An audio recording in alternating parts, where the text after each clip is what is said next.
Location and isolation. Petak Island Prison is one of the most isolated and unforgiving detention facilities in the world. Located deep within Russia, it sits on a small island in White Lake in the Volga region. Unlike other high-security prisons that rely on walls, watchtowers, and electric fences, Petak Island's most formidable barrier is nature itself. The freezing waters surrounding the island act as a natural moat, making any escape attempt nearly impossible. The weather conditions on the island are another factor that adds to its extreme isolation.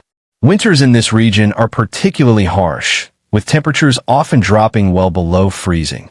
The icy winds sweep across the lake, creating an environment that is both physically and psychologically punishing. During winter, the lake's surface may freeze, but the severe cold, coupled with the treacherous conditions, makes it virtually impossible for anyone to cross it successfully. Even during the warmer months, the isolation remains intact. The lake is vast, and strong currents make swimming long distances nearly impossible. The island is far from any major human settlements, ensuring that even if a prisoner managed to get off the island, survival in the wilderness would be highly unlikely. Access to Petak Island is highly restricted, with only a small number of prison staff and officials allowed to travel there. The only way to reach the prison is by boat, which is strictly controlled. Supplies, including food and medical provisions, are brought in under tight security measures, ensuring that no outside interference could disrupt the prison's operations. This extreme level of isolation is by design. The Russian authorities wanted to create a prison where the inmates would feel completely cut off from the rest of the world. There are no sounds of traffic, no visitors bustling in and out, and no sense of time passing beyond the prison's thick walls. For the inmates, the world beyond the island becomes nothing more than a distant memory.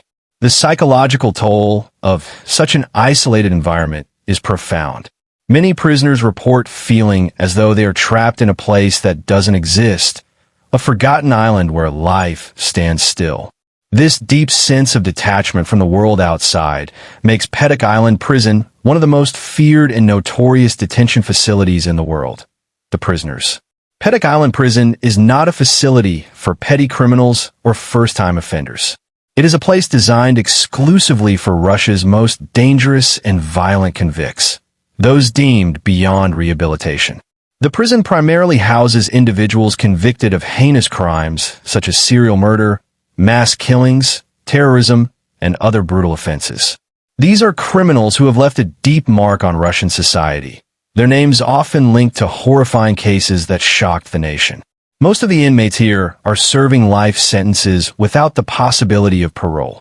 In Russia, life imprisonment is reserved for only the most severe crimes, and those who end up on Petak Island have already faced the full force of the Russian justice system. These are individuals whom society has decided can never be reintegrated into the public due to the extreme nature of their offenses. The conditions these prisoners endure are unlike those in most other correctional facilities. Unlike standard prisons, where inmates may have access to work programs, education, or social activities, Petak Island offers no such privileges. The prisoners spend almost their entire existence inside tiny, solitary cells. Their only human interaction comes from heavily restricted visits from guards, and even then, it is under strict monitoring. The psychological impact of this type of imprisonment is severe. Many of the inmates experience intense loneliness, isolation, and, over time, mental deterioration. The lack of stimulation and meaningful activity leads to a slow mental breakdown for many prisoners. Some reportedly begin to talk to themselves, others withdraw completely, and some fall into deep states of depression. There have been reports of inmates losing their sense of reality, no longer able to distinguish between what is real and what is a hallucination. Unlike in other prisons, where inmates might form gangs or social groups, there is no such thing on Petak Island.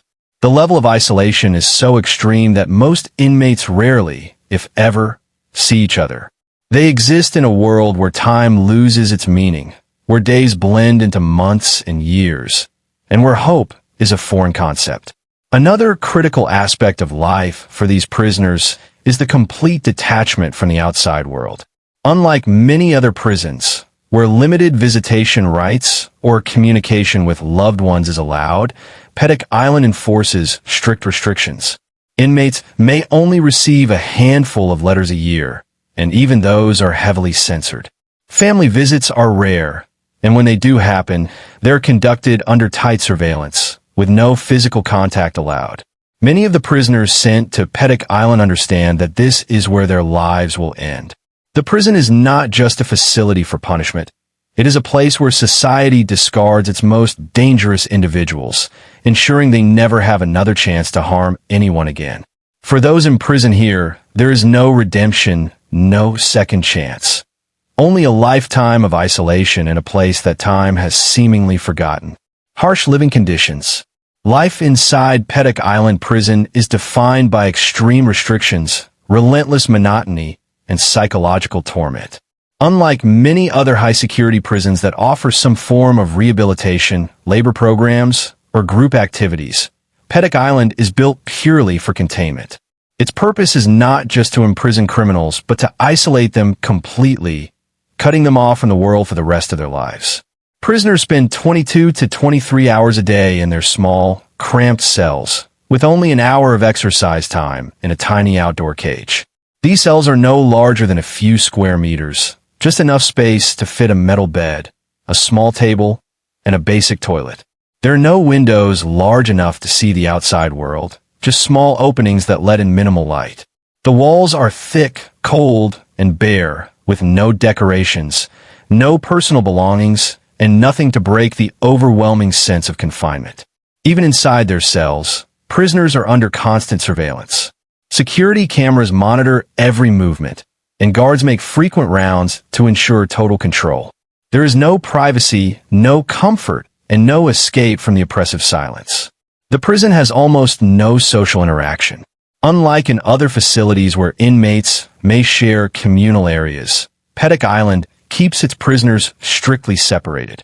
Inmates rarely, if ever, see one another, let alone speak to each other. Meals are delivered through a small slot in the door, eliminating even the brief human contact that comes with eating in a shared cafeteria. This extreme isolation slowly erodes the prisoner's mental health, often leading to hallucinations, paranoia, and psychological breakdowns. Daily life follows a rigid and repetitive routine. Prisoners wake up at the same time, eat the same simple meals, and follow the same tightly controlled schedule. There are no personal choices, no variation, and no change in scenery. The only break in this monotonous cycle is the 1 hour of outdoor time, which is spent in a small, enclosed yard, still separated from other inmates, and with no real view of the surrounding lake or landscape. The prison's harsh climate adds another layer of suffering. Winters on Petak Island are brutally cold, with temperatures often dropping well below freezing. The cells are poorly heated, and prisoners are given only the most basic clothing and bedding to endure the bitter cold. The icy winds from White Lake creep through the cracks, making the long nights even more unbearable. Medical care is minimal, and prisoners suffering from illness or injury receive only the most basic treatment. There are no dedicated hospitals, mental health professionals, or specialized care facilities. If an inmate falls seriously ill, they are often left to suffer in their cell, with little intervention beyond the absolute necessities. There is also no access to entertainment, education, or work programs. In many prisons around the world, inmates are allowed to read books, watch television, or take part in learning programs to help pass the time. But at Petak Island, there is nothing to distract from the slow passage of time. No newspapers, no radio, and only a few approved books, often outdated and irrelevant. The harshness of these conditions is intentional. Authorities designed Petak Island to break the human spirit, making sure that those inside never feel hope, purpose, or the passage of time in a meaningful way. It is a place of total isolation, where prisoners are left alone with their thoughts, their regrets, and the overwhelming weight of their sentences.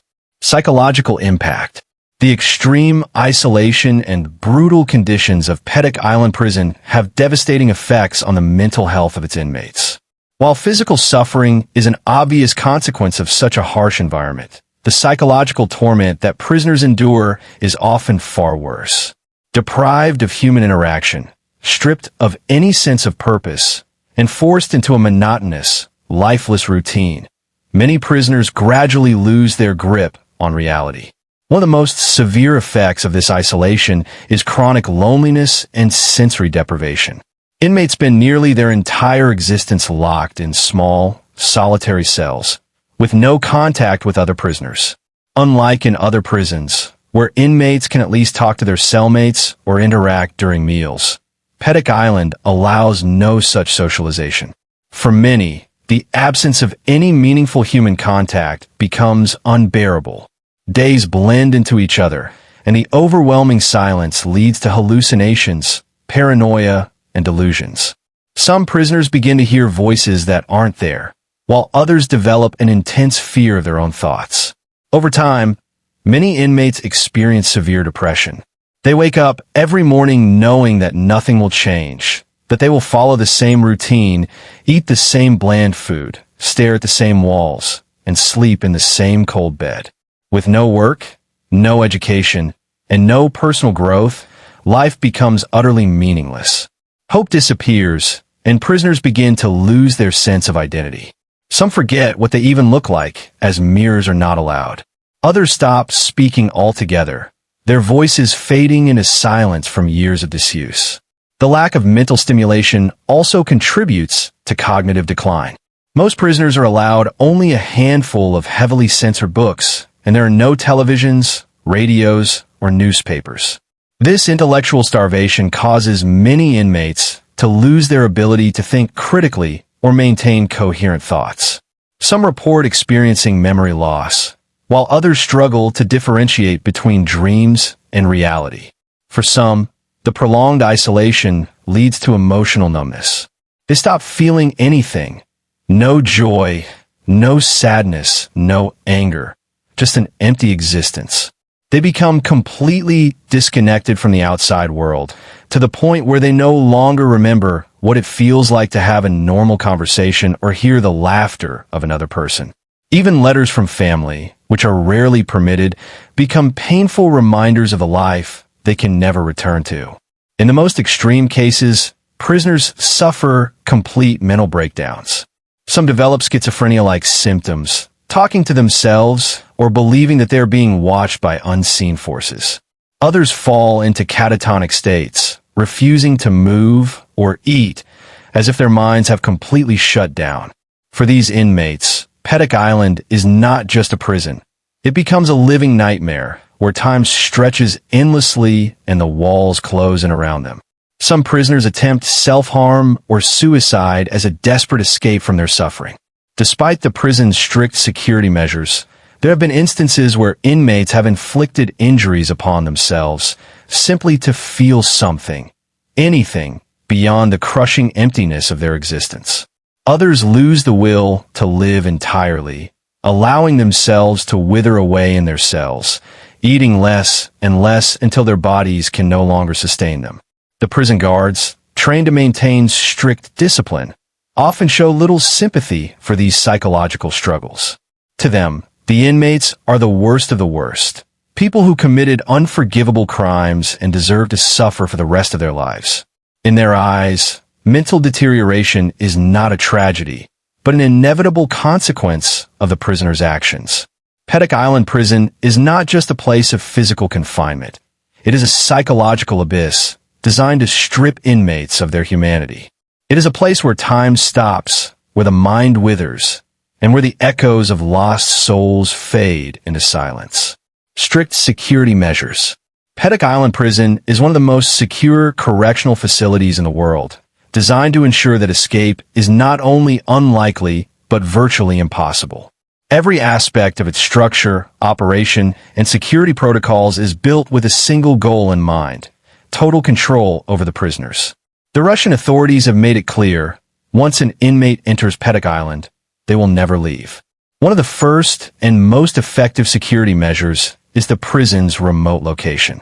Situated on a small island in the middle of White Lake, the prison is naturally protected by its geography. The icy waters surrounding the island act as a natural moat, making escape impossible by swimming.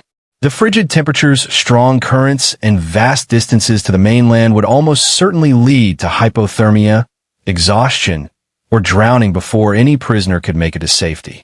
Access to the island is strictly controlled. The only way in or out is by boat, and even then, these boats are heavily monitored. Every transport of supplies, personnel, or visitors undergoes multiple security checks.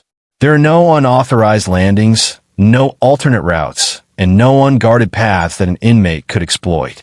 The prison is completely cut off from the outside world, with no connection to roads or nearby towns that might offer a chance for escape. Inside the prison, security is just as tight. The facility is surrounded by multiple layers of high-security fencing, surveillance systems, and heavily armed guards.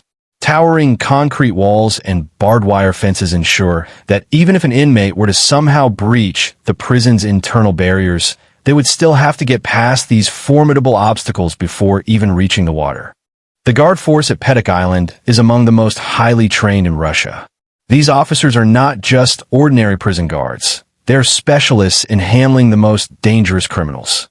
Many have backgrounds in military or law enforcement, and they operate under strict orders. Their primary duty is not rehabilitation, negotiation, or correction. It is control. There is no tolerance for disobedience, and punishments for any rule violations are severe. Prisoners are under constant surveillance, with security cameras installed in nearly every part of the facility. The guards conduct regular patrols and surprise inspections, ensuring that no inmate has even the slightest opportunity to break the rules. Any attempt at communication between prisoners is immediately shut down, and even their 1 hour of outdoor time is conducted under strict supervision. They are never truly alone, yet they are never allowed meaningful interaction with others. Each inmate is kept in a heavily reinforced cell, designed to prevent escape or self-harm. These cells have thick, steel doors with multiple locking mechanisms. The walls are reinforced concrete, making them nearly impossible to break through. Unlike in some other prisons, where inmates may try to dig tunnels or manipulate weak points in the structure, Petak Island's construction is designed to eliminate these possibilities entirely. Weapons are strictly prohibited, and any objects that could be used as tools or escape devices are immediately confiscated. Even basic items like pens or plastic cutlery are monitored closely. There is no prison contraband, no hidden tools, and no outside assistance. Everything an inmate possesses is strictly controlled. Communication with the outside world is also severely limited. Prisoners are not allowed phone calls, and even letters from family members are heavily censored. They are rarely permitted visitors, and when visits do occur, they take place behind thick glass, with no physical contact allowed. This isolation ensures that no external help can be arranged, no escape plans can be made, and no alliances can be formed. Additionally, the prison follows a zero-tolerance policy for misbehavior.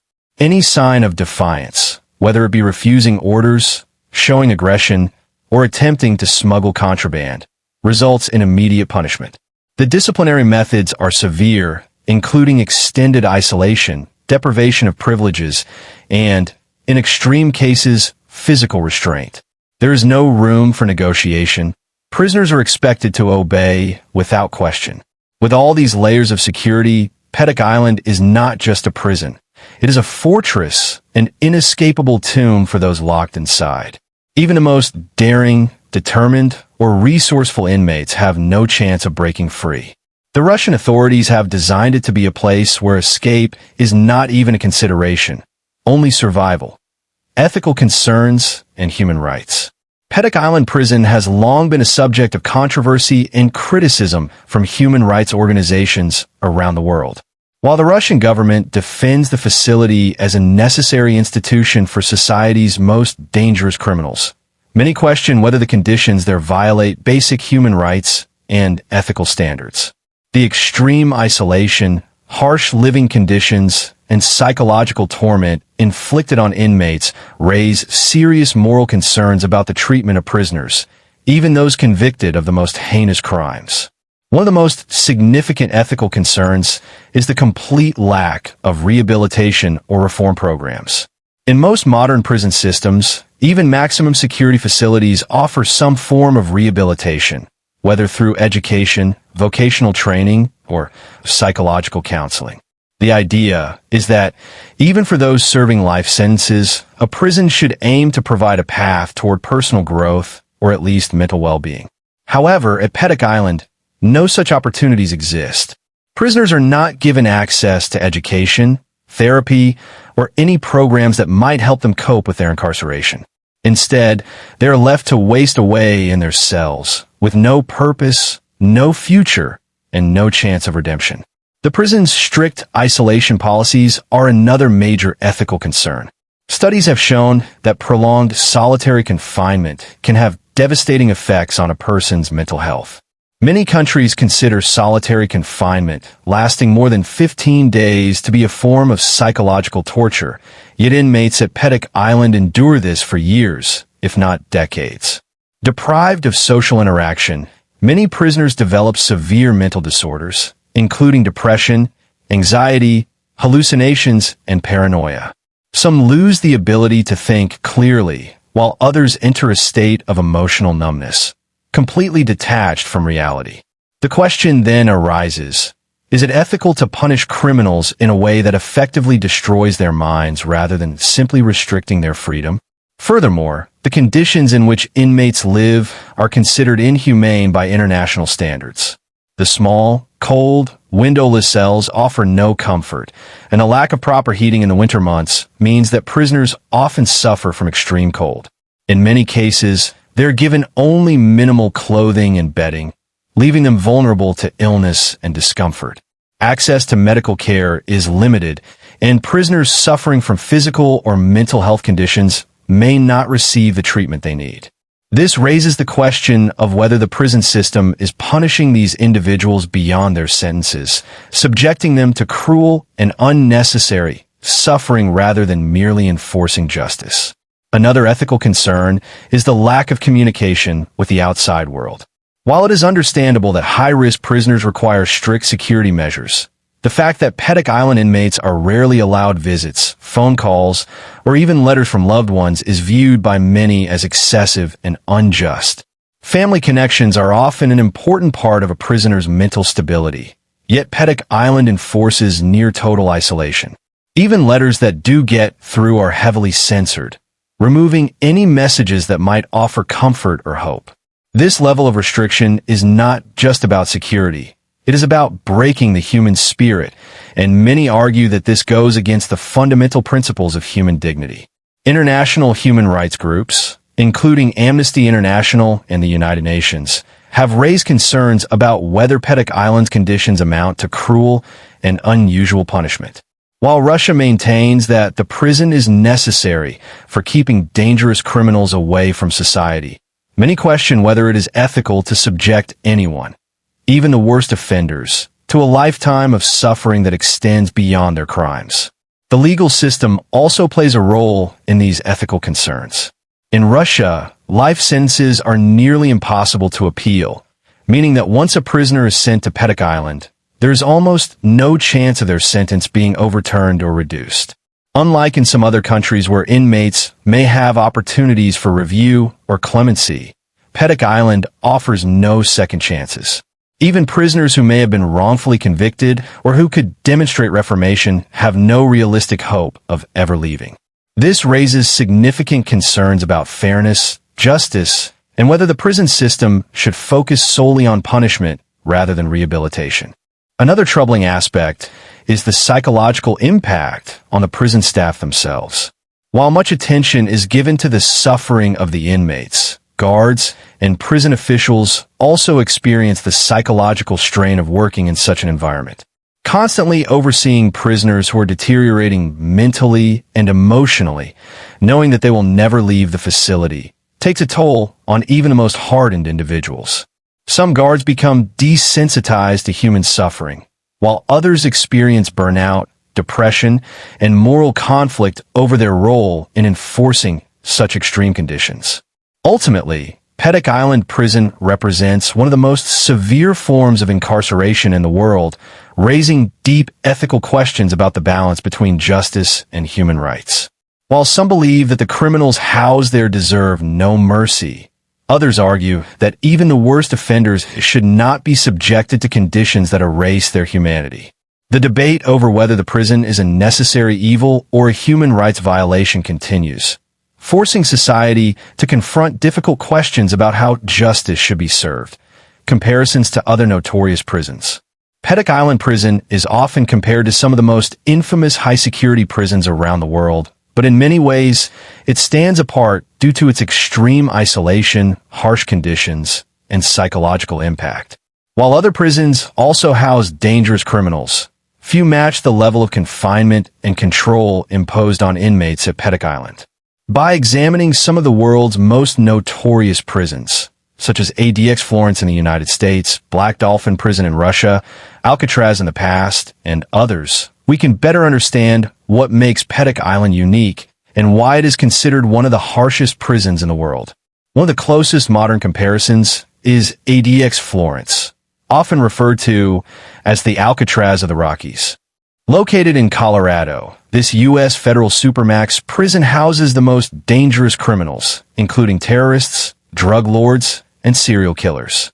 Like Petak Island, ADX Florence operates under strict solitary confinement rules, with inmates spending 23 hours a day in their cells, having minimal contact with others, and facing heavily restricted movement. However, unlike Petak Island, ADX Florence allows limited communication with the outside world, including monitored phone calls, letters, and occasional visits. Additionally, some prisoners at ADX Florence have opportunities for small privileges, such as educational programs or limited television access, luxuries that Petak Island inmates can only dream of. Another infamous prison is Black Dolphin Prison, also located in Russia. Known for its extreme discipline and rigorous security measures, Black Dolphin is one of the most feared prisons in the country. Inmates there are required to remain in stress positions when guards enter their cells and are blindfolded when moved through the facility. However, despite the brutal discipline, Black Dolphin still allows some interaction among prisoners, albeit under strict supervision. In contrast, Petak Island takes isolation to an entirely different level, cutting prisoners off almost completely from any form of human connection. Looking back at history, Alcatraz Federal Penitentiary, located on an island off the coast of San Francisco, shares some similarities with Petak Island in terms of its geographical isolation. Alcatraz was infamous for housing the most dangerous criminals of its time, including gangsters like Al Capone. The strong currents and frigid waters surrounding the island made escape nearly impossible, much like the cold, deadly waters of White Lake at Petak Island. However, Alcatraz still allowed prisoners to work in prison industries, participate in educational programs, and engage in some social activities, none of which are offered at Petak Island. This means that while Alcatraz was considered harsh in its time, it still provided more humane conditions compared to Petak Island's total psychological and physical deprivation. Another comparison can be made with France's Devil's Island, a remote penal colony used in the 19th and early 20th centuries. Known for its extreme isolation, inhumane treatment, and brutal survival conditions, Devil's Island was notorious for its deadly environment, where prisoners were often left to die from disease, starvation, or exposure. However, unlike Petak Island, which relies on strict surveillance and confinement, Devil's Island's brutality came more from neglect and the harsh natural environment rather than calculated psychological isolation. There are also differences in the justice systems and sentencing policies of these prisons' respective countries. In the U.S., prisoners in ADX Florence have some chance of sentence reductions or appeals, whereas in Russia, life sentences are nearly impossible to overturn. In places like Norway's Halden Prison, which takes a more rehabilitative approach even for dangerous criminals, inmates are provided with access to educational programs, therapy, and even recreational activities. This stark contrast highlights just how severe and punitive Petak Island's approach to incarceration is. What makes Petak Island truly unique among these notorious prisons is its unrelenting focus on complete isolation and psychological breakdown. While other high-security prisons impose harsh restrictions, most still offer prisoners some level of human interaction, mental stimulation, or rehabilitation. At Petak Island, the goal is not just to imprison, but to erase, to remove inmates from society so completely that they cease to exist in any meaningful way. There is no attempt at reform, no hope for release, and no path to redemption. It is not just a prison. It is a place where time, identity, and the human spirit slowly dissolve. Petak Island Prison stands as a grim symbol of absolute punishment, a place where the worst offenders are sent not just to serve sentence, but to endure a lifelong existence of isolation, deprivation, and psychological torment. Unlike other high-security prisons that offer even the slightest hope of redemption or rehabilitation, Petak Island offers none. It is a prison of the mind as much as the body, where inmates are stripped of their humanity, their identities fading into the cold walls of their tiny cells. The ethical concerns surrounding this facility raise important questions about justice, human rights, and the true purpose of incarceration. Should a prison's role be purely punitive, or should it also provide opportunities for reform? Is total isolation a necessary measure to keep dangerous criminals away from society? Or is it a form of cruel and unusual punishment that goes beyond justice? While some argue that the prisoners at Petak Island deserve no mercy, others believe that no human being, regardless of their crimes, should be subjected to a fate worse than death. As long as places like Petak Island exist, the world will continue to debate whether such extreme prisons serve justice, or whether they simply create a slow and inescapable form of suffering that diminishes us all.